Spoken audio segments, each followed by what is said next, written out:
میرے بچوں نے مجھ سے پوچھا کہ پاپا جی یہ بتائیں کہ ہم فلسطین سے محبت کیوں کرتے ہیں۔ آپ کے بچے آپ سے پوچھیں یا نہ پوچھیں، انہیں آپ یہ ضرور بتایا کیجئے کہ ہم فلسطین سے اس لیے محبت کرتے ہیں کہ یہ فلسطین انبیاء علیہم السلام کا مسکن اور سرزمین رہی ہے۔ حضرت ابراہیم علیہ السلام نے فلسطین کی طرف ہجرت فرمائی تھی، اس لیے ہم اسے محبت کرتے ہیں۔ اللہ تبارک و تعالیٰ نے حضرت لوط علیہ السلام کو اس عذاب سے نجات دی تھی جو ان کی قوم پر اسی جگہ پہ نازل ہوا تھا۔ حضرت داؤد علیہ السلام نے اسی سرزمین پر سکونت رکھی اور یہیں اپنا ایک محراب بھی تعمیر کرایا۔ حضرت سلیمان علیہ السلام اسی ملک میں بیٹھ کر ساری دنیا پر حکمرانی فرمایا کرتے تھے۔ چیونٹی کا وہ مشہور قصہ جس میں ایک چیونٹی نے اپنی باقی ساتھیوں سے کہا کہ اے چیونٹیوں اپنے بلوں میں گھس جاؤ، یہیں اس ملک میں واقع اسقلان شہر کی ایک وادی میں پیش آیا تھا جس کا نام بعد میں وادی نمل چیونٹیوں کی وادی رکھ دیا گیا تھا۔ حضرت زکریا علیہ السلام کا محراب بھی اسی شہر فلسطین میں ہے۔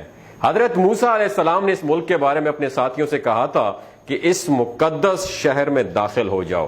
انہوں نے اس شہر کو مقدس، اس شہر کے شرک سے پاک ہونے اور انبیاء علیہ السلام کا مسکن ہونے کی وجہ سے کہا تھا۔ اس شہر میں کئی معجزات وقوع پذیر ہوئے، جن میں ایک کنواری بی بی حضرت مریم کے بطن سے حضرت عیسیٰ علیہ السلام کی ولادت مبارکہ بھی ہے۔ حضرت عیسیٰ علیہ السلام کو جب ان کی قوم نے قتل کرنا چاہا تو اللہ تبارک و تعالیٰ نے انہیں اسی شہر سے آسمان پر اٹھا لیا تھا۔ ولادت کے بعد جب عورت اپنی جسمانی کمزوری کی انتہا پر ہوتی ہے، ایسی حالت میں بی بی مریم کا کھجور کے تنے کو ہلا دینا بھی ایک معجزہ الہی ہے۔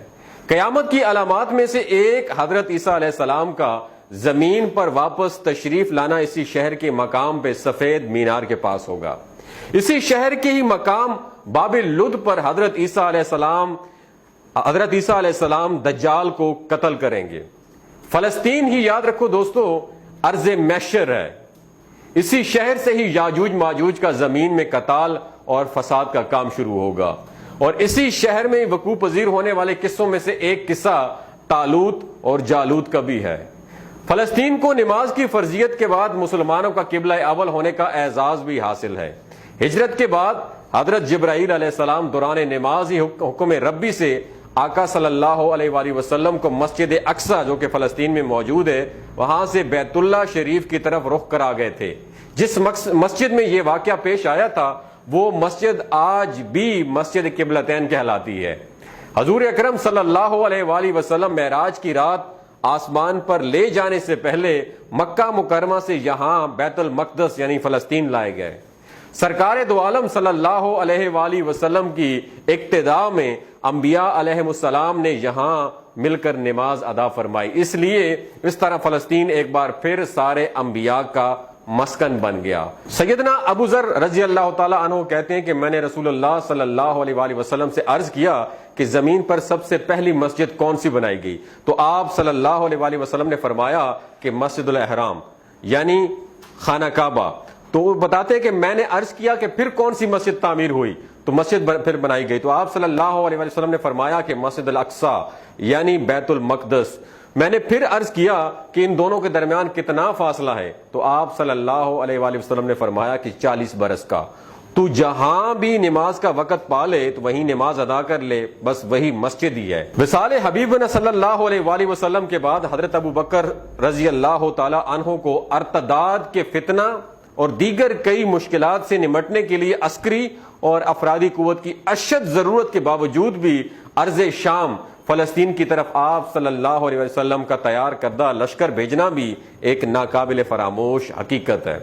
اسلام کے سنہری دور عمریہ میں دنیا بھر کی فتوحات کو چھوڑ کر محض فلسطین کی فتح کے لیے خود حضرت عمر کا چل کر جانا اور یہاں پر نماز ادا کرنا اس شہر کی عظمت کو اجاگر کرتا ہے۔ دوسری بار معراج کی رات بروز جمعہ 27 رجب 583 ہجری کو صلاح الدین ایوبی کے ہاتھوں اس شہر کا دوبارہ فتح ہونا بھی ایک نشانی ہے۔